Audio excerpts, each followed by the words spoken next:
Hai The Healers, saya Dr. Ami Alfiah Nur Alam.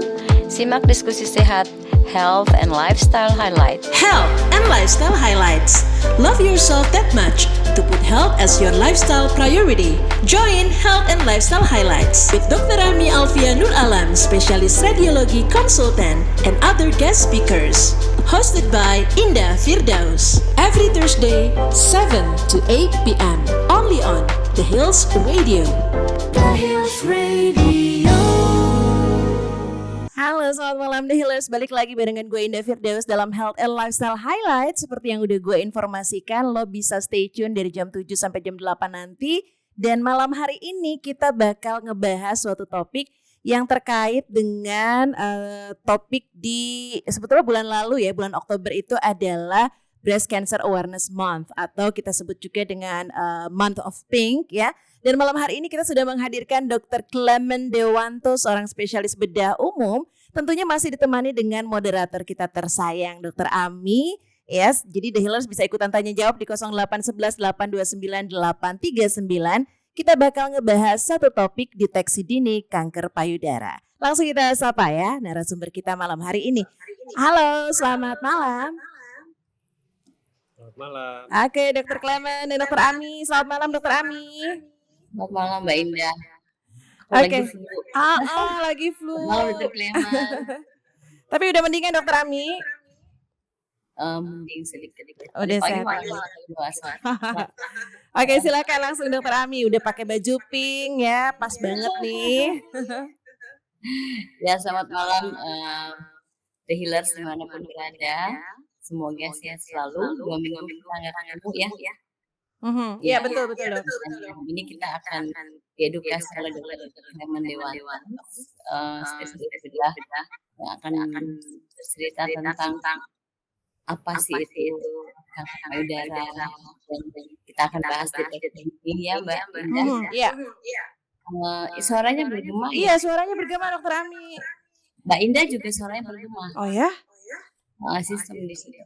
Oke. Udah nanti pertanyaannya kita ikutin dari masuknya pertanyaan-pertanyaan ya. Ini udah ada yang ada dari Pak Amin.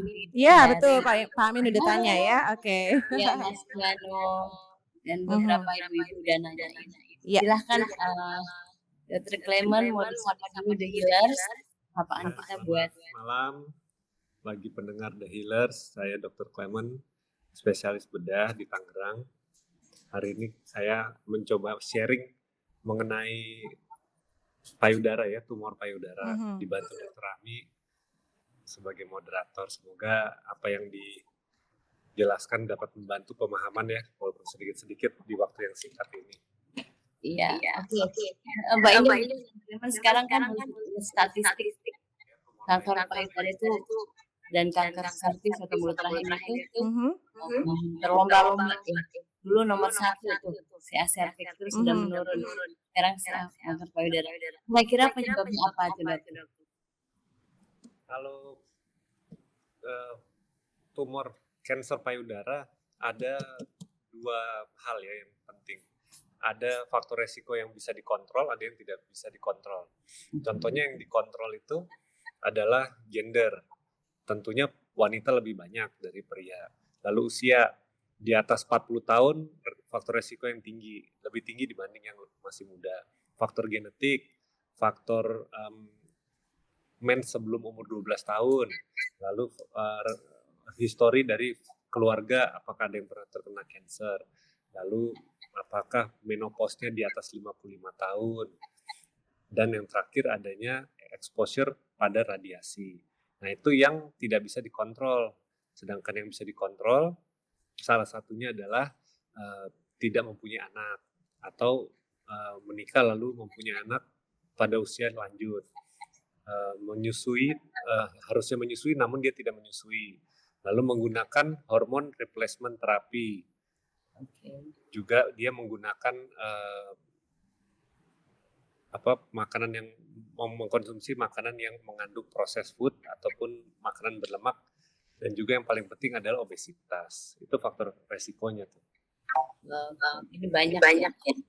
Jadi kalau misalnya ada pertanyaan tadi adalah CA cervixnya udah mulai turun, terus CA kanker payudaranya itu yang agak meningkat dari saya lihat statistik. Apa karena kurang informasi tentang pentingnya pemeriksaan itu atau gimana? Ya, Dokter Clement. Oke. Ya, sorry nih, kok agak keluar masuk nih. Oke. Gimana Dokter Ami, boleh diulang tadi pertanyaannya, Dokter? Iya, statistik itu kan memperlihatkan bahwa kanker mulut rahim itu udah lebih rendah daripada kanker payudara ya. Nah, nanti kita juga bahas bahwa nggak semua tumor itu di payudara adalah kanker gitu ya, Dok. Ya. Yang pertanyaan pertama itu adalah dia menurun apakah karena informasi tentang pentingnya pemeriksaan payudara itu rendah dibanding dengan begitu banyaknya yang menyemangati ibu-ibu itu untuk pemeriksaan pap smear, sehingga deteksi dini untuk kanker mulut rahim itu sekarang lebih rendah dibanding pemeriksaan pada kanker payudara. Ya. Jadi memang kalau saat ini ya, ini saya ada data nih, sebentar saya share screen. Oke, jadi The Healers, aku jelasin dulu Dokter Clement ya. Jadi The Healers yang sekarang dengerin live streamingnya The Health Radio, ini Dokter Clement ini mau share screen ya, tapi memang untuk saat ini belum bisa dilihat, tapi The Healers nanti bisa melihat di YouTube channelnya The Health TV ya, karena ini nanti akan direkam di sana. Jadi untuk lebih jelasnya, The Healers bisa melihat di The Health TV nantinya. Oke, silakan Dokter Clement. Ya, silakan Dokter. Ya, menurut penelitian di Indonesia ya, angka kejadian kanker payudara itu 42 dari 100.000 wanita yang dijuarai oleh daerah Jogja, Kalimantan Timur, dan Sumatera Barat. Hal ini terjadi kemungkinan besar akibat gaya hidup dan susunan genetik. Dari 42 pasien tersebut didapatkan kembali data, yaitu yang meninggal dari 100.000 cukup tinggi, 17. Jadi dalam 100.000 itu 17 meninggal. Yang dari 100.000 wanita yang pertama tadi merupakan kasus baru 16,6%. Nah, dari 16,6% itu 70%-nya merupakan tahap lanjut. Jadi lebih dari 3/4 ya sudah memasuki stadium lanjut, menyebabkan kematian total 22.000 per tahun yang menurut penelitian di berbagai center dapat dicegah kematiannya hampir separuh, 43%, dengan deteksi dini. Jadi apabila kita mendeteksi sebelum dia masuk ke stadium lanjut, angka kematian dapat dipotong sampai 43%. Oke.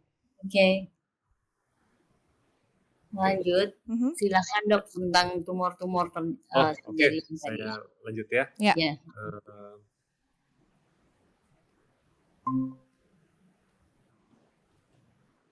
Nah, sebelumnya saya mau menjelaskan payudara itu batasnya seberapa sih? Nah, pada bagian atas itu di IGA 2 dan IGA 3, sedangkan bagian bawah IGA 4 dan 7 sampai IGA 4 sampai IGA 7. Bagian samping luar segaris dengan bagian garis ketiak dan bagian dalam sampai ke tulang sternum. Itu batasan payudara ya. Nah, setelah kita tahu batasan payudara, saya akan menjelaskan ada 4 jenis tipe kanker payudara. Yang pertama adalah ductal carcinoma in situ. Jadi si kanker payudara itu hanya di dalam ductal. Dia tidak menyerang keluar. Apabila sudah menyerang atau infiltrasi keluar, kita namakan invasif ductal carcinoma. Atau kalau di dokter bedah biasanya kita sebut IDCM. Apabila dia menyerang lobular, kita sebut invasif lobular carcinoma atau ILCM. Dan yang terakhir adalah inflammatory breast cancer, yang kansernya menyebabkan peradangan. Oke, ini nanti kalau di YouTube bisa dilihat gambarnya ya, perbedaan antara ductus, lobular, inflammatory, dan metastasis yang terakhir yang sudah meta keluar. Ini tadi faktor resiko yang sudah saya jelaskan, saya sebutkan sekali lagi, cepat aja. Apabila kita men sebelum 12 tahun atau menopause setelah 55 tahun, gaya hidup kita menyebabkan kita overweight, kita mempunyai anak pertama di atas 30 tahun atau malah tidak mempunyai anak, tidak menyusui, menggunakan KB yang hormonal, jarang olahraga, dan mengkonsumsi alkohol. Riwayat kanker ya tentu dari kedua orang tua. Lalu yang didapat ini merupakan family history, yang paling penting adalah BRCA1 dan BRCA2. Jadi dapat diperiksa DNA kita apakah mewarisi dari orang tua mutasi BRCA1 dan BRCA2. Jadi kasusnya apabila orang tua kita terkena kanker payudara, di negara barat mungkin sudah sering dilakukan pemeriksaan BRCA. Apabila positif, maka resiko terkena bisa 70-80%. Jadi bisa lebih waspada. Oke. Nah, ini yang penting juga. Kenapa meningkatnya body fat dan inflamasi berhubungan dengan kanker? Yang pertama, setelah menopause, estrogen yang dibuat oleh sel lemak akan menyebabkan peningkatan resiko dari kanker. Yang kedua, insulin dan growth factor juga akan meningkat, memberitahu sel untuk membelah lebih cepat. Dan yang terakhir, inflamasi menyebabkan sel sitokin yang akan mempengaruhi dari pembelahan sel kanker tersebut. Jadi makin cepat. Faktor gizi dan BRCA. Apabila kita dianggap, kita ada mutasi BRCA, maka gizi yang harus kita ambil yaitu zinc dan magnesium, omega 3 dan vitamin D. Empat gizi ini sangat penting untuk menekan mutasi dari BRCA. Nah, ada tambahan glutathione yang dapat menurunkan tingkat oksidatif. Ini bisa dibeli di apotek misalnya. Apabila tidak mau menggunakan obat, kita bisa menggunakan nutrisi yang baik, yang organik, dan istirahat yang cukup, manajemen stres, dan olahraga rutin. Contoh makanan yang baik seperti green tea, alpukat, lemon, buah-buahan dan sayur-sayuran yang tidak menggunakan pestisida, lalu jahe, apel sedar, ikan yang ditangkap liar dari laut, extra virgin olive oil, coconut oil, basil, oregano, dan bawang-bawangan. Nah, disarankan juga pada penelitian terakhir untuk melakukan intermittent fasting harian, dari yang 12 jam sampai harian 24 jam setiap minggu. Itu bisa disesuaikan dengan pekerjaan kita. Lalu kelenjar getah bening di badan kita juga bisa dilakukan congestion, yaitu yang pertama pelatihan pernafasan, hidrasi yang banyak, minum air 3 liter, exercise yang rutin, bisa merendam diri dengan air hangat dan menggosok dengan handuk kasar, lalu bisa dimasas ringan, dan yang terakhir latihan menggunakan sauna. Nggak bakalan kerja gue nih. Kayaknya dengarnya aja terpengaruh ini. Disebutkan di jurnal juga kualitas tidur harus sangat baik. Wah, dengan kita on call nih dong. Gimana dong? Menyesuaikan suhu, exercise reguler menyebabkan tidur lebih dalam, lalu jangan makan 3 jam sebelum tidur, jangan menggunakan lampu pada waktu tidur, jangan minum kopi atau kafein 8 jam sebelum tidur. 8 jam sebelum tidur. Kalau jam 10 malam ya berarti 8 jam sebelumnya nggak boleh minum kopi lagi ya? Tapi disesuaikan juga, Dok. Saya juga pernah baca. Kafein sebelum tidur ada yang penelitian yang bilang bagus. Tapi cocok-cocokan Bu. Kalau Ah. kalau kita Oke. malah nggak bisa tidur semalaman ya jangan diminum. Oke oke Oke, ini oke. sebelum lanjut nih, Dok. Ya. Karena ada The Healers-nya udah denger. Selamat malam, Dok. Terus untuk pencegahannya itu gimana? Katanya ada pemeriksaan-pemeriksaan Oh, sadari dan lain-lain gitu. Deteksinya ya berarti ya, deteksi diningnya itu gimana ya? Ada Oke. deteksinya gitu, gimana tuh? Pas ini slide berikutnya langsung Oke. kita. Langsung silakan. dijawab. Sabar ya, The Healers. Oke. Jadi yang pertama kita harus lakukan pemeriksaan sendiri dulu di rumah. Kita harus kenalin payudara kita. Laki-laki juga ya. Yang pertama apabila ada benjolan kecil. Benjolan. Benjolan kecil kan jelas terlihat. Ada perubahan warna atau bentuk kulit seperti tertarik ke dalam, putingnya masuk ke dalam juga atau dimpling, ataupun ada rasa nyeri atau pegal. Itu merupakan faktor awal. Jadi kita bisa waspada. Setelah kita melihat kok kayaknya ada gejala seperti tersebut, kita langsung periksa juga di depan kaca dengan tangan di atas kepala. Kita lihat, posisi pertama tangan di kanan kiri, kita lihat payudaranya apakah terlihat beda sekali atau beda sedikit, karena payudara kanan kiri kemungkinan besar kan tidak simetris. Setelah itu kita angkat tangan ke atas, kita lihat apakah masih berubah atau masih sama. Tangan ke atas berarti dua-duanya gitu ya, Dok, kayak yang gambar itu ya? Oke. Lalu di tangan di pinggang. Tangan di pinggang, oke. Kiri kanan di kiri, di pinggang ya, tangannya gitu ya? Bertolak pinggang gitu ya? Oke. Setelah kita lihat depan kaca, kita pegang payudara kiri dengan tangan kanan, kita lakukan gerakan memutar. Boleh searah jarum jam, boleh counter clockwise juga boleh. Dokter, sorry aku potong sedikit. Jadi pada saat kita mengangkat tangan dua ke atas, itu yang ingin dilihat apa pada payudara kitanya? Benjolannya bergerak atau enggak. Oh, oke. Jadi sebetulnya akan terlihat ya benjolannya bergerak atau tidak pada saat kita mengangkat tangan ke atas, begitu ya? Ya. Oke. Itu nanti bisa diinfo ke dokter. Itu merupakan apakah tumornya sudah melekat ke dinding dada, dinding otot atau tidak.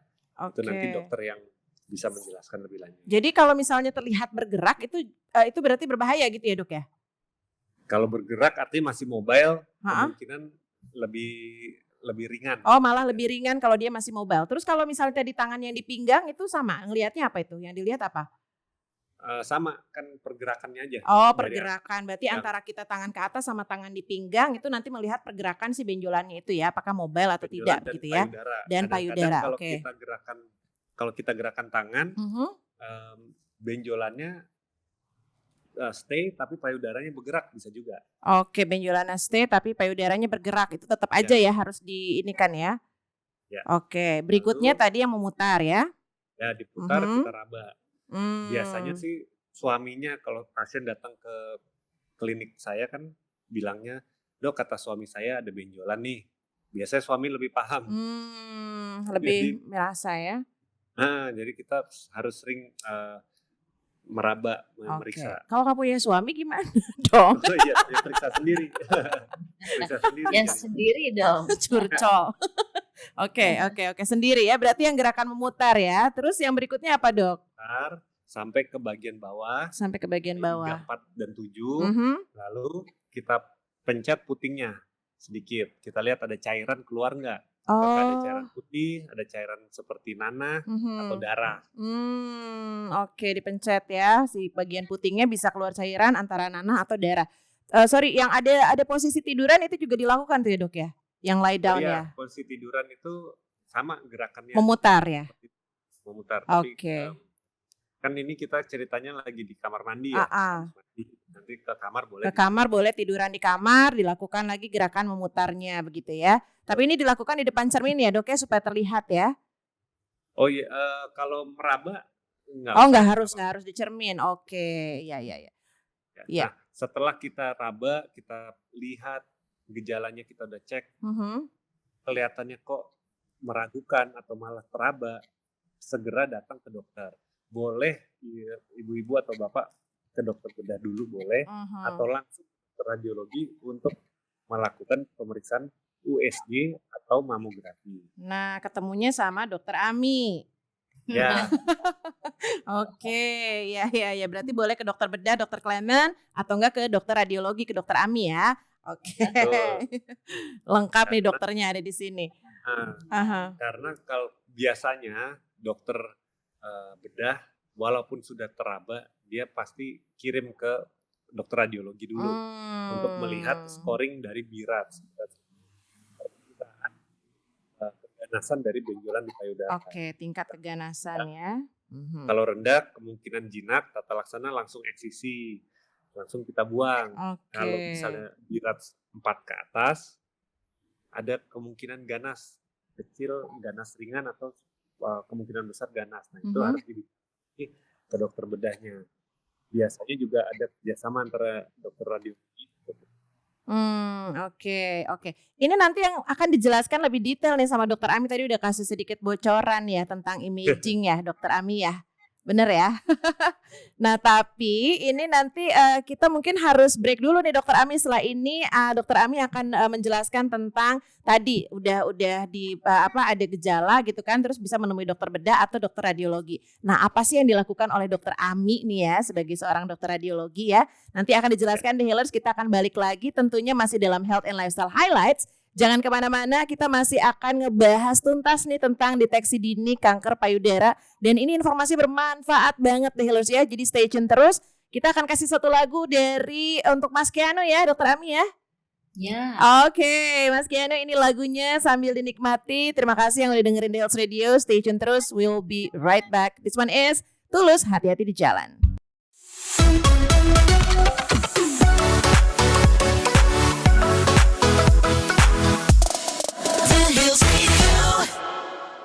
The Hills Radio, your music, your lifestyle. Tulus, The Healers, hati-hati di jalan. Berarti hati-hati di jalan untuk The Healers semua yang sekarang dalam perjalanan, tapi tetap sambil dengerin The Hills Radio. Karena malam hari ini dalam Health and Lifestyle Highlights, kita masih ngebahas dengan Dr. Clement Dewanto dan juga Dr. Ami tentang deteksi dini kanker payudara. Ya, kita balik lagi, kita sapa juga ini untuk Mas Kiano ya, yang selalu dengerin The Hills Radio.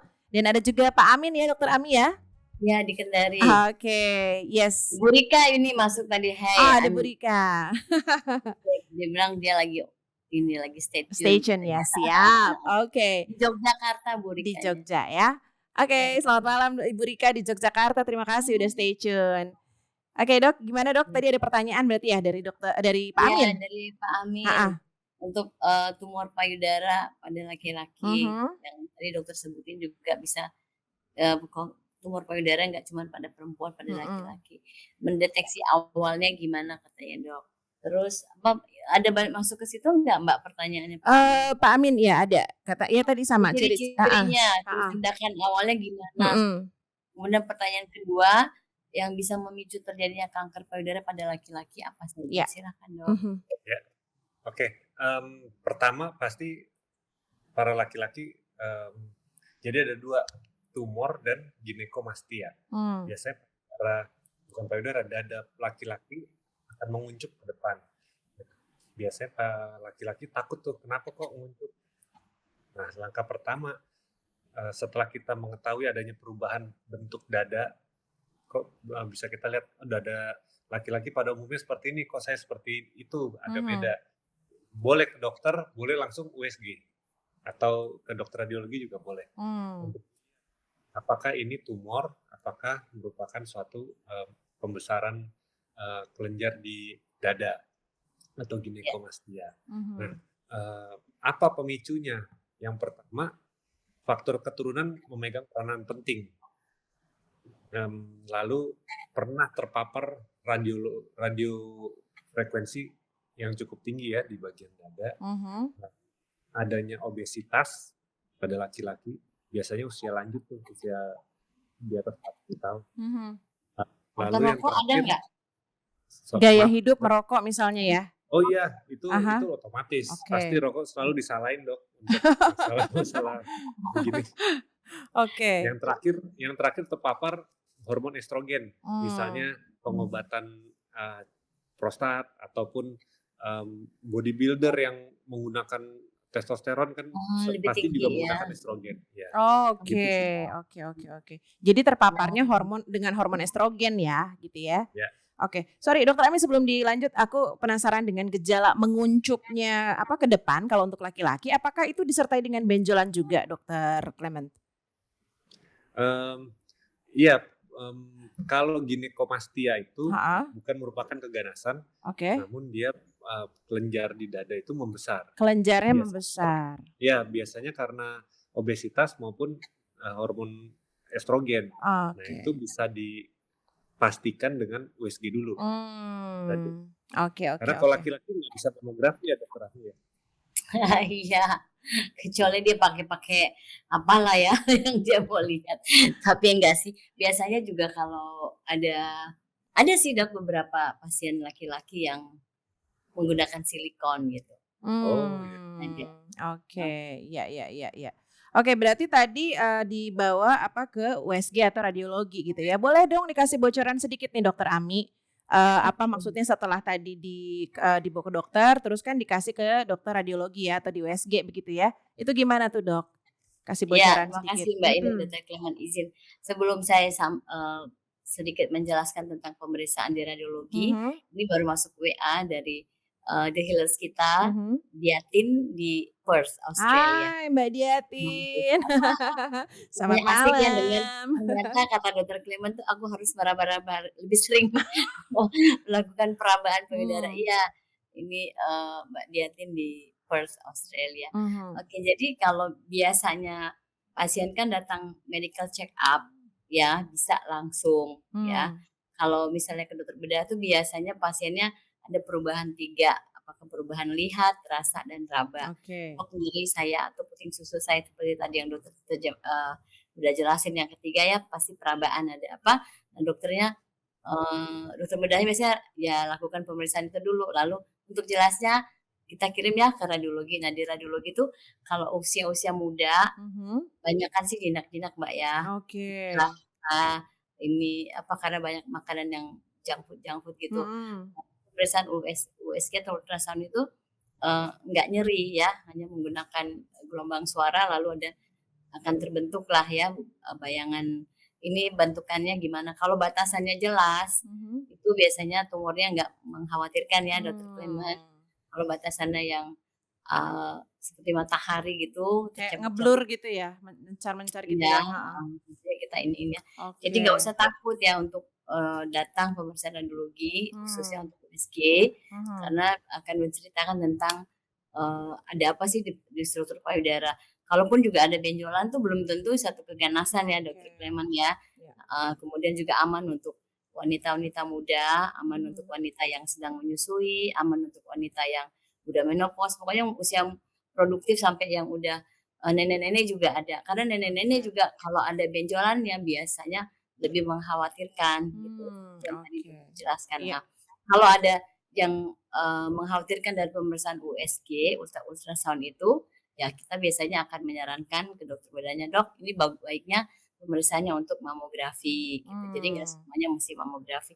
Tapi di luar negeri ya sekarang udah mulai menurun angka untuk pemeriksaannya umur maksudnya. Dulu 40 sekarang 35-an ya Dok. Dan insiden terjadinya kanker payudara itu di usia yang lebih muda. Lebih muda ya, Sebabnya karena tadi yang diceritakan sama dokter Clement yang saya baca itu 15% warisan ya Dok, 85-nya dari lifestyle.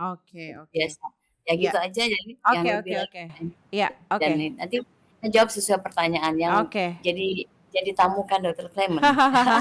Siap, terima kasih Dokter Ami penjelasannya. Jadi udah kebayang ya sama The Healers kerjasama antara seorang dokter bedah sama dokter radiologi itu tadi seperti itu begitu ya. Ini Dokter Clementnya kelempar lagi nih kayaknya nih.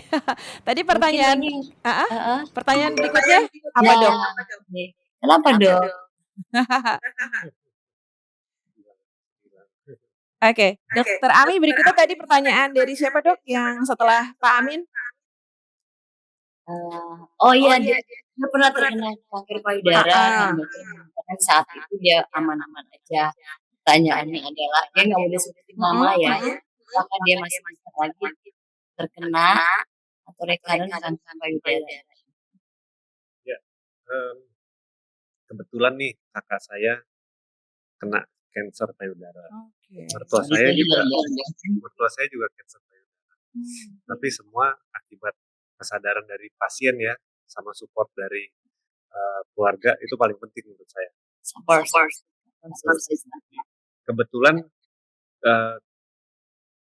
ketemu dokter radiologinya juga yang enak, jadi mereka kan rutin.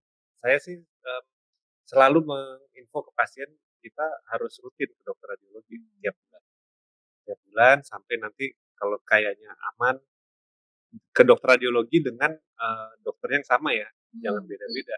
Karena nanti kami dokter bedah suka dapat kok beda nih bacaannya, nanti bingung sendiri.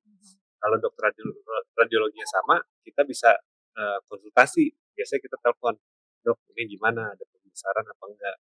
Kok kemarin ada, sekarang ada. Jadi memang rutin. Biasanya sebulan sekali sampai 3 bulan sekali. Kalau udah lama mungkin 6 bulan sekali, tapi jarang. Oke. Berarti memang harus dilakukan secara rutin ya untuk pemeriksaan dengan USG-nya tadi ya, Dokter Clement ya. Oke. Penting. Dan support dari keluarga untuk membantu. Karena si pasien rata-rata males dia USG atau meriksa lagi. Jadi harus diingetin terus tuh. Jangan, kan mereka bilang takut nanti ada benjolan lagi atau apa. Takut ke dokter radiologi nih maksudnya. Kalau saya harus mendingan ke dokter radiologi tapi nggak ke dokter bedahnya nih kalau sudah bersih ya. Ya, tapi pertanyaannya dia apakah masih bisa kemungkinan ada tumor lagi? Ya, makanya karena kita takutkan akan terjadi lagi. Oke, jadi disarankan harus ke dokter untuk USG. Sekecil apabila kamu sekecil mungkin baik lebih mudah untuk ditata laksana kembali. Oke. Ya, Dokter Ami tadi ada pertanyaan juga ya untuk Dokter Clement nih, apakah semua kasus kanker payudara itu harus selalu diangkat? Kalau sudah terdiagnosa kanker, lebih baik dibuang payudaranya. Namun di kota besar memang seringkali dokter bedah onkologi dengan kerjasama dengan bagian lain menawarkan breast conserving terapi dengan cara membuang dengan batasan si kanker itu 1 kuadran atau 2 kuadran, pokoknya sampai bebas dengan safety margin. Jadi payudaranya masih ada, tapi memang jauh lebih sulit. Dan ini pro kontra, banyak dokter onkologi, dokter bedah yang setuju, nggak setuju. Jadi tergantung dari dokternya, dibicarakan dengan pasien. Kalau dari saya menganut yang dibuang semua. Oke, itu kalau menurut mastektomi ya, Dok? Ya. Oke, silakan Dokter Ami, apakah ada pertanyaan tambahan yang sudah masuk? Belum, sementara belum. Oke. Ini ada masuk nih. Oke. Apakah benar payudara menggunakan bra dengan kawat itu bisa menyebabkan tumor payudara? Kalau saya sih sebetulnya enggak ya. Saya belum membaca ya penelitian ke arah sana, tapi menurut logika saya apabila tumor mungkin, tapi kalau menyebabkan kanker saya rasa enggak. Mungkin inflamasi radang rahang itu ya, Dok, awalnya. Tepat atau dia ada trauma tusukan ke daerah sana bisa menyebabkan tumor atau benjolan yang jinak. Namun kalau ke arah kanker saya rasa. Oke. Dokter Ami, ini ada pertanyaan yang masuk ya. Jadi kalau selain nutrisi, katanya apakah suaranya kok bergema ya? Ya. Dokter bisa dikecilkan nggak laptopnya mungkin? Laptopnya siapa nih? Aku kurang paham nih. Yang bikin menggema. Oke. Kedengeran? Oke. Ya. Jadi ada pertanyaan masuk. Katanya, bentar, tadi mana pertanyaannya? Hilang. Oh ini, katanya selain nutrisi, Dokter Clement, apakah ada massage atau pijatan yang bisa kita lakukan untuk mencegah kanker payudara? Bukan untuk mencegah ya, pijatan itu hubungannya dengan dengan congestion dari kelenjar getah bening yang itu bisa menyebabkan benjolan di daerah ketiak sampai ke payudara. Jadi masasnya juga nggak boleh kuat-kuat, yang penting searah aja ke luar. Oh, ke arah luar. Itu untuk mengurai tadi ya, mengurai maksudnya ya? Ya, supaya sistem limfatiknya lebih lancar. Namun sebagai utama sih enggak, ini hanya sebagai tambahan aja. Oke. Jadi masak boleh ya. Tapi di daerahnya cuma di daerah sebelah sini dok ya, maksudnya di dekat ketiak ya, ke arah luar ya. Oke. Dan itu dilakukannya seberapa sering? Ya, seminggu sekali. Dengan pijatan tidak terlalu keras ya. Oke. Baik, Dokter Ami kayaknya waktunya juga udah nggak banyak nih, udah dikasih reminder dari Mbak Dina. Oh iya, silakan.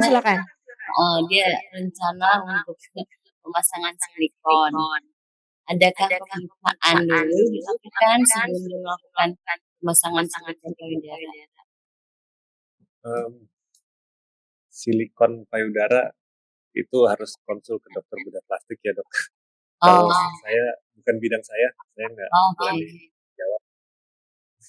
Oke. Jadi baiknya jawabannya adalah Bu Dina ke konsul ke bedah plastik. Boleh apa enggaknya? Ya, karena masih pro kontra ya dok di Indonesia ini. Oke. Maksudnya dia implan ya? Tetap implan ke dokter ini ya. Biasanya sih dijawab bahwa dari plastik akan ke radiologi lagi untuk melihat kalau normal struktur payudara bolehkan, kalau ada kista satupun atau apa biasanya enggak ya, atau pernah dari riwayat gitu ya Bu Dina. Oke. Boleh dibantu kesimpulan kali ya oleh Dokter Clement ya? Iya. Oke. Kalau dari saya sih simple, jangan takut dan berobatlah selagi benjolan itu kecil. Jangan coba-coba saya nggak bilang alternatif itu jelek ya, tapi kita pastikan dulu ini cancer atau bukan. Kalau cancer, lebih baik kita menggunakan SOP yang sudah terbukti, evidence based, kita kerjakan. Jadi benjolan semakin kecil kita buang, luka semakin kecil, nyeri juga semakin sedikit. Pola hidup ya dok. Itu kan gak usah diajarin dok. Olahraganya. Kita teori sekarang. Tapi aku udah olahraga. Intermittent fasting tadi bagus loh dok. Aku udah mulai itu. Oke. Menarik dokter menit tinggi banget orangnya. Berapa sih tingginya? Dan tadi aku penasaran deh.